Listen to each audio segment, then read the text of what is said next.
Meow. Hello everybody, Hoople's cat. Ontario Homestead actually asked me about how I would run the politics of my very small group at our bug out retreat, and I thought, what a fantastic question. And Ontario Homestead's a great channel to subscribe to because the guy's actually a farmer and a Canadian, eh? So stay tuned.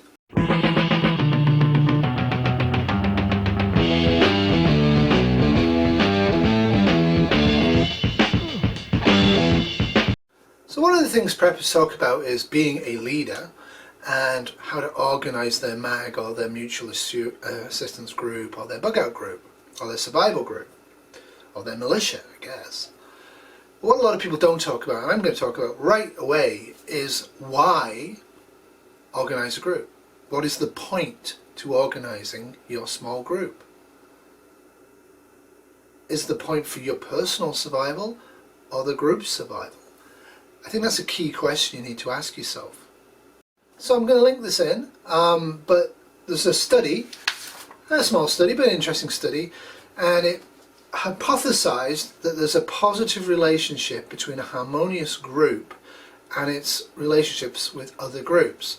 Now obviously, in grid down, having harmonious relationships with other groups in your area is a positive thing rather than a negative thing. So they use a literature review from social science, which is always interesting, and I'm just going to give you the things. They say there's three things that have been figured out about this. Group repair hypothesis. This suggests that in a group you can create hostile relationships with other groups to avoid dealing with the inner groups, your own group's tensions and cohesion. So if your group has a lack of cohesion and there's tension within the group, you are more likely to engage in aggression to other groups as a way of avoiding dealing with your own group. The other one is a basic one. I think it's fairly true, but they actually did show this in some studies, that intra-group conflict will always generate intra-group conflict because it causes negative attitudes and perception of others, de-individualization of others, and development of a zero-sum win lose mentality. So what this basically is saying is it's similar to, but not exactly the same as, the carryover effect. The carryover effect says that your internal group's conflicts will always spill over into conflicts with other groups because you are setting up patterns of behaviour whereby you want to avoid dealing with your own group's conflicts, so you attack an external group. This is also very related to othering, and I think a lot of prepper groups do that. They see other groups, other people as hostile, and actually have execution plans via militia patrol groups to do that. Now this is different from dealing with an external threat. It is a threat. It's all going to get very PC for you guys, but if you look at social identity theory back from the 70s and the 80s, group members have to interact with each other to make choices. And how they interact and the choices they make form patterns. And the patterns are usually conscious and unconscious patterns of behaviour. And this will cause how they react as to external groups to very much copy how they react internally. So the theory is that if your group is harmonious and interacts positively with good conflict that generates new ideas and people feel listened to and valued and safe within your group, that the chances are that your group will then be able to interact with other groups in a similar positive way. Of course, a conflictual, aggressive, unhappy group will also do the same. So it's kind of related to the other one, but this is actually talking about patterns of behaviour. And I think we've all seen those in our own lives and with our own families, where you inevitably get on well with a certain member of the family for half an hour or so, and then in the next half an hour you inevitably hate their guts, and vice versa. So the study was done based upon those ideas, and they set it up, and they actually found it to be true. They found it proven by their experiment that intra-group conflict will always cause intra-group conflict, and vice versa. So if your group is not harmonious, your small group, external threats to the group will make your group less cohesive. If your group isn't harmonious, it will inevitably cause conflict with other groups.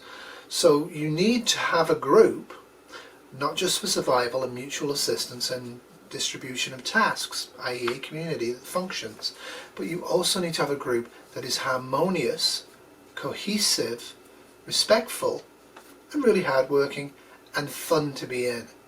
That will maximize your small group's chance of reacting to other small groups that are around you in ways that will be beneficial to you and also to them. That is kind of a fundamental of socialism. But it doesn't answer the question, does it? How am I going to run my group? The Chinese Communist Party for many years has been very successful in government of China, which is not the easiest place to govern, and it's took China from a very agrarian, destroyed, non-technological, non-educated country to a world power that is on the ascendancy and will probably eclipse the United States in most things over the next 4 or 5 years. They've used what they call informal bodies called leading small groups that advise the Politburo. So they have a tight-knit group at the top that can be replaced, but not democratically particularly. But they have advisory bodies of specialists looking at different aspects of the government that come and advise the Politburo, that say, we, the informal group, the leading group on trains and transit, want this to be done and this to be done. The Politburo retains total control.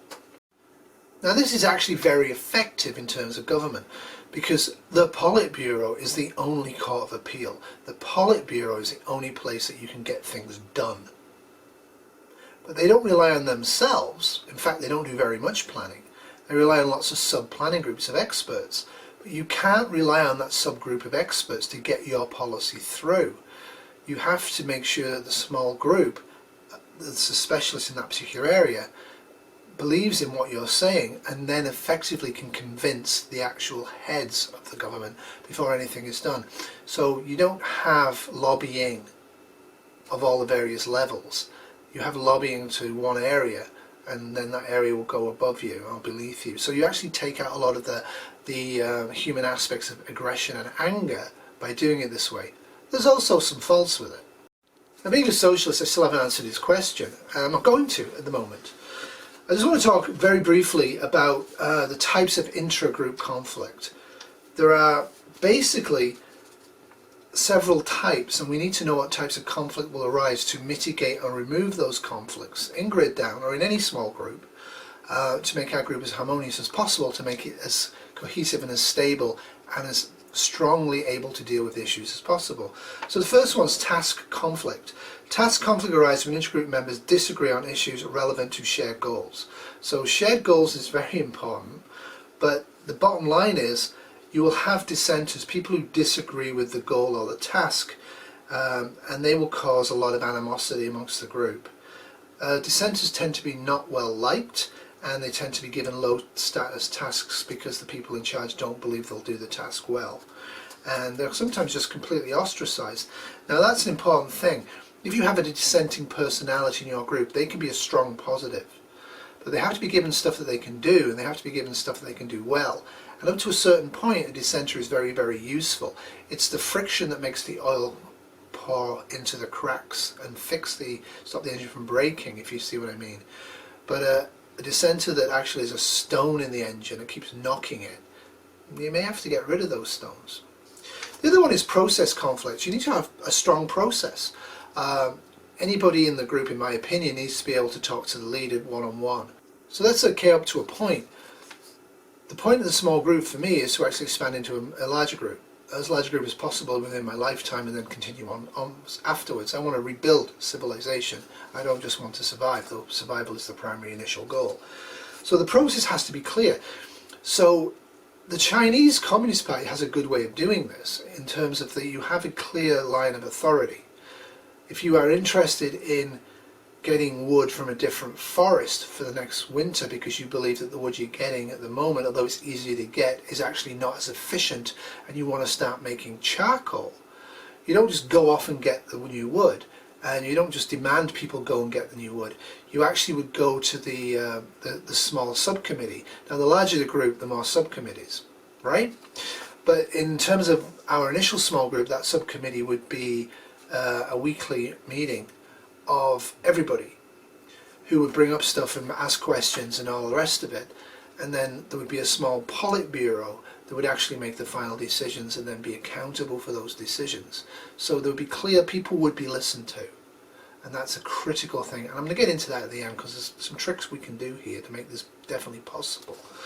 The other one's personal conflict. I mean, I know what you can do about personal conflicts. They're inevitable as part of the human condition, but where a personal conflict really is causing intra-group problems, it has to be dealt with, and preferably by an outsider. So an outsider would be somebody that doesn't have an emotional connection to the two people having the personal conflict, and that can make a judgment.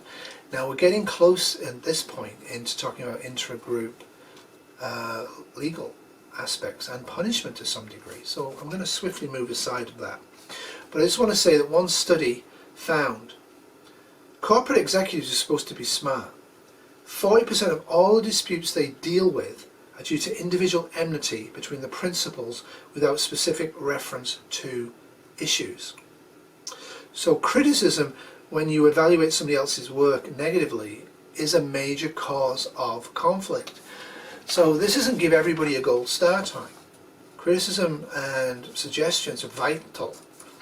But if people are only hearing criticism, regardless of the praise they're getting, you have to make sure you have a format of communication that people who cannot hear praise are hearing it. Now, the more extremely political views that the group has to start with, the more likely it is to actually continue having extreme views and split up. So you don't actually want an extreme political view. That's the group view. So you don't want to be extreme right-wing or extreme left-wing or extreme fundamentalist Muslim or extreme fundamentalist Christian or extreme fundamentalist socialist. Those types of group, because although a certain degree of political discord and disagreement is actually strengthening for a group, when a lot of people in the group are extreme in their views, there's very little movement there. So any little trigger thing will be blown out of all proportion. So you don't want an extreme politically motivated group. Now that does fly in the face of a lot of the groups like the 3%ers and Antifa, and I wouldn't be surprised if you get involved in a group like that, if it becomes dangerous to you, if they're not able to actually, after a certain point of time, function well internally or externally. So be advised, try and avoid being an extremist or working with extremists, especially in survival situations. So in the small group, not only is conflict normal and to be expected, it's actually welcomed. A certain amount of conflict, both personal and political and task-oriented and process-oriented, is actually good. It gives everybody a chance to reevaluate where they're going and why and how they're getting there. Now, a lot of prepping groups that I've seen online do not believe in any discord and no conflict. They, for some particular reason, I've never quite figured out why, the balding fat alpha male who has a couple of guns, who may or may not have had some military experience, believes that he, and it's never she, that he is the leader of the group, and anybody that disagrees with their decisions will be executed. Now, I take that as a form of hyper making up for your own lack in the modern world, and you see that SHTF will give you the chance to actually prove everybody wrong, that you're not a loser, and that you are actually the man that can make everything happen. Now, that's different from small groups dealing with specific dangerous tasks. Military units are often run like that in the field. Military units are very rarely run as a dictatorship of one who never listens to anybody else outside of battlefield contact protocols. And in terms of battlefield protocol, if everybody in that group knows their role and positions, they've trained and discussed it, and everybody's in the right position, you really don't need the leader. The leader gets shot, the group can continue to do the task. So in an autocratic dictatorial group, whether it's one person or 4 people that are dictators, you are definitely running the risk of the group fragmenting under pressure. And I don't think it's a healthy environment for children. So this is a key point. While conflict involves interpersonal as well as task issues, always keeping a window open for dissent, whether strong or not, as long as it's respectful dissent, is very good. So you actually reap huge benefits from doing that, because you're not trying to suppress dissent, but you're allowing the minority influence to be heard, and maybe to even change what we were going to do for the better. But even if we don't, at least they know they've been heard, and they've been heard with respect. Now, before I get into what I would do at the Shire, organisational culture of disrespect is extremely bad.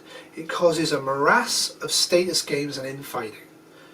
It makes people literally turn against each other. This is oppressed group behaviour, and I'm not going to get into that. But Paulo Freire has written several books, now dead. He's a Brazilian socialist who wrote some excellent books on oppression and oppressed group behaviour. And hopefully it won't apply to your group. But if it does apply to your group, it's actually worth knowing about how the oppressed act when oppressed and how the oppressor group acts when oppressing. It's actually very interesting and very, very useful. It's all about freedom and liberation, actually, of education is the way forward for that. But that's a digression. Now this one's interesting.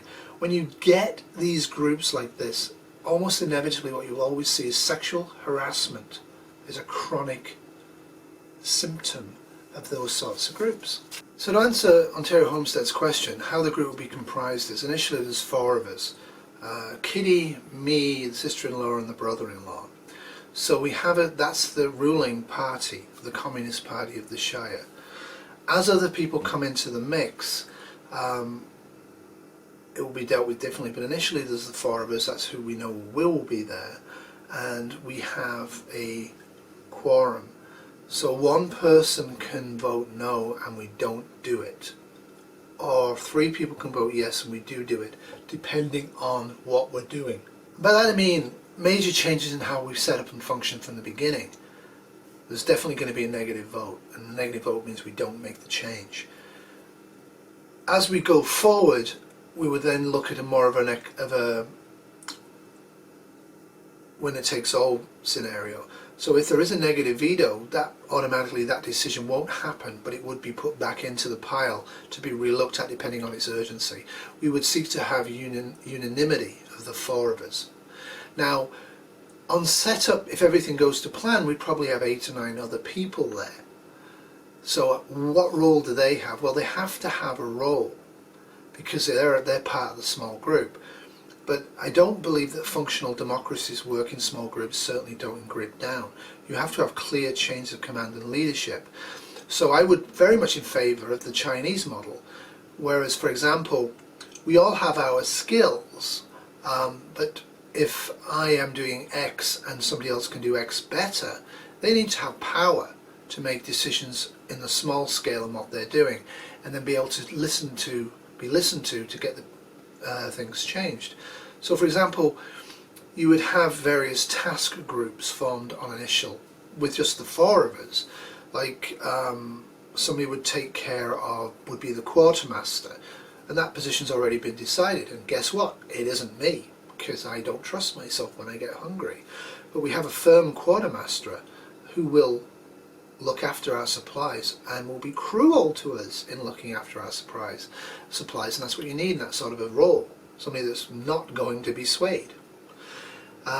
We need to have a head agriculturalist, we need to have a head water purifier and collector, we need to have a head wood person who collects the wood, we need to have a head of security, we need to have a head of healthcare, we need to have a head of education, we need to have a head historian that's going to record what we're doing, certainly in the early days, so we have a record of what we did and why, because that may well become useful down the road.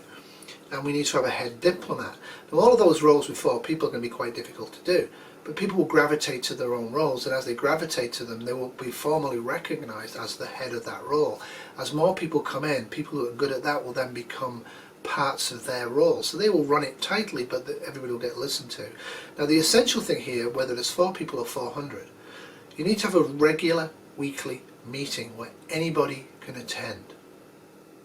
Anybody can attend. And during that meeting you have a bottle or a shell or a gun, I wouldn't advise weaponry, that when people hold it until they put it down, everybody else has to shut up. Just shut up. You can't ask questions, you can't look away, you can't pull faces, you have to focus on what that person's saying. And it's an extremely effective way of breaking through emotional and political aggression. because it's really hard to look at somebody in the face who can't respond to you and go on and on and on and on about them in a negative way without becoming self-reflective, and that's why it's good. And the other part of that is the other people who aren't the focus of the targeted attack can turn around when they get the blast and say, stop it, that wasn't good behaviour and this is why. So anybody at any time in our group can call for a bottle meeting. Now as the group gets bigger, you'd have to form a different way of doing that, because you can't just have somebody who just likes to bitch all the time, grabbing this and saying, stop everything, you have to listen to me. So that would become more of a formalised, so you would have a bottle meeting only during the following hours of the week. So that's how I would probably run the group politically. So it would be a form of socialism, because everybody in the group has to work very, very hard for the group, not for themselves. You can't be a rugged individualist in this scenario. But at the same time, everybody in the group has to be able to obey commands by people who are more able to make those commands in specific scenarios that may and probably would occur. So I hope that answers your question, Ontario Prepping. I just want to finish this up by a bit of a slideshow and a talk. Politics that don't work. Politics that do not work are both extremes. What I'm putting up now is the two major distributions of power that we've seen in history. Karl Marx, everything is struggle, and whoever dominates the economy wins. The other one is Mills. He actually claims it differently, that it's a political elite. It isn't just the capital class. It doesn't have to be. It can be the military leaders, the business leaders, political people who actually hold the power. So union presidents and special interest groups could actually be the people who are actually in power. Now, what we have in society right now is oligarchy, both in Canada and in America, and any leader that's running through fear, vote for me, do what I say because of them, be frightened of them, is going to let you down and grit down. Othering is a really bad idea, specifically because it's not fair and it's dangerous, and it will cause conflict between groups, but it will also cause conflict within the group, because these types of leaders will inevitably always have to find somebody in their own group to other and out and make people frightened of or angry about, or their actual control fails. Now the other one I want to talk about and relate to this is authoritarianism and political control. So this is where you actually single out members of the group who you actually like, and you give them the favoured tasks, you give them the more time, you give them the extra rations if you want to be nuts about it, because that will not survive grit down. So favouritism, be wary of that. If you find yourself being favoritised in a small group, it's up to you, because you're responsible to actually put a stop to it, to have a word with the person that's doing it, explain how you're experiencing it and get them to stop it, because otherwise you'll become as resented as the person doing it. Now they may have good reasons to favour you, but the reasons need to be known by the group and the group needs to agree with it. For example, if you're getting over a drug addiction. George Brown said, elite theory, or elitism, is the view that political power is held by a small group of people who dominate politics by controlling economic resources. So that is a blend of Marxism and elite groupism. So food is power, and I'm going to talk about that in a food complacency video. So in Grit Down initially, whoever's got control of the food is actually in charge of the group, not the person who's got the guns. I think that's something to think about. Food can be used as a reward and a punishment, and probably would be in our group. If you don't work hard and you could have done, you probably won't get food, or you probably won't get as much food as somebody else. But you have to be really careful doing that, because you can't do it personally. And it cannot be perceived by the recipient as personal attack. This has to be done under written guidelines that are posted on the mess hall or the kitchen, so people know. A fair day's work for some rations. Working hard for all. Those sorts of communist propaganda stuff, I think actually has a place in small group. I think it's really important to look at what you're actually doing and why you're doing it. Now, you don't want your group to become a police state. Be careful. A lot of prepper groups have a strong security component. Now, any decent ex-military serviceman who's actually fought in combat is not going to allow that to happen. they're actually going to dig latrines, so they are going to do laundry, and they are going to do clothing repair, and they'll do childcare and some healthcare duties. They get it. They've been in a small team under enormous pressure. You don't just point a gun at somebody and think everybody else is going to feed you. But a lot of prepper groups online that I've seen are actually going to be constructed that way, and they will effectively become police states. Work for us or we'll shoot you. And that's probably not going to work in the long run, because if I'm a member of that group, boy, I'm going to really try and please you, but I'm going to bring you down as soon as I can.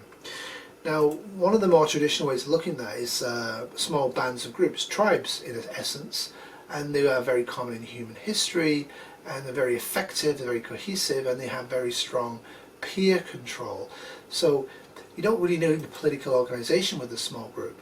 What you actually need consensus and the ability to speak and be heard if you go against a consensus. And membership has to be flexible, which is a problem in Grid Down. And there's no real leaders or followers, but everybody has a strong skill, and everybody steps up to the plate when they need to. Now, uncentralized systems are more what we're going to see. So you'll have bands of foraging groups and tribes of pastoralists. Now, as time goes on and your small group develops and gets bigger, you're going to have a centralized economy of agriculture. At that point, you're probably going to have to reintroduce capitalism in some form. What you really need to avoid doing at that point is reintroducing oligarchy and power elite. There is no reason why you can't have an open forum meeting every week where you can't have small groups talking to a central group for planning. There's no reason why everybody can't be heard. And actually, in the current way of systems of nationhood, some of them try to do that, but the only people that talk are the people that are self-interested extremists most of the time. Therein lies the problem. So you do need to make sure that extremism is not warranted as a reaction and isn't tolerated by the peers around them. Extremist point of views, I'm right, you're wrong, you need to go vegan, you need to stop burning gasoline because I know everything and you know nothing, is not going to function in a small group, and really it shouldn't be that way in society, but it is. So normal people don't prep. Very few people prep. Why? Well, if you look at this is kind of the mentality a lot of people have got. Now, this is supposed to be funny, but in your prepper group, do you have a designated gardener? That's their main and only source of occupation and job in Grid Down, is to grow you food and preserve it. Or is it just delegated to the women? Think about how you delegate stuff, and if you do it on gender-based lines or on skill and ability-based lines. Now, people don't like preppers because a lot of preppers are mentally ill. They're crazy. They're just living prepping as a dream with their 3 months of MREs to kill people because they have woeful inadequacies in the real life now. Now, if you don't believe me, because that's an extreme viewpoint, the prepper's creed. I am a prepper and a survivor. I accept responsibility for my own life and the lives of my family. Okay, what about the other people in the group? In my opinion, your community in Grid Down is your family. I'm also an advocate for preparedness, common sense and reason. Yeah, as long as it's your common sense and your reason, you probably need to get to the point of view that you may be wrong about some things. We're all wrong about some things. I will never give up or abandon a family member or member of my group. Really? I will. Drop of a hat. I'm not going to stay and die because Kitty's trapped in the car and radiation cloud's coming. It will cripple me emotionally, but I'm not so stupid as to think I will leave nobody behind. This isn't a Hollywood film, and yet a lot of preppers think it is. I am disciplined to continue to improve my mental, physical and emotional resilience. Alright, okay. I continue to improve my self-reliance by developing and maintaining not only my tools and equipment, but also my skills and knowledge. Very I, isn't it? Self-absorbed. Really? Where's the community in this? There's no I in team.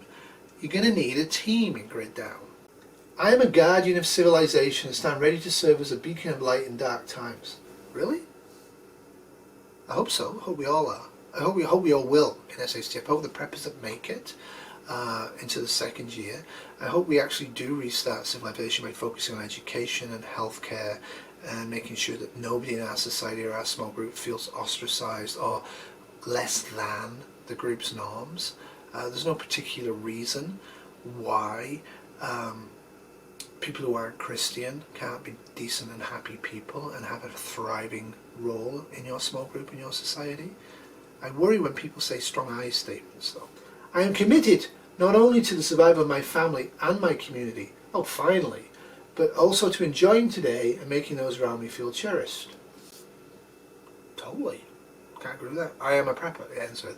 So yeah, that's a motivational statement for prepping, but again, it's the I am, I will, I am. It's putting the onus of survival onto you, not onto you inside of the group. And that's what you need to be focusing on. Group activities are so important. For example, these are real prepper groups. A specialist, who probably isn't really a specialist but has read some books or done some videos, demonstrates something to a group of people who are sitting there and think that that's how you learn to use a skill. Now the better prepper groups will actually get people to watch the specialist and deal and try to practice with the skill.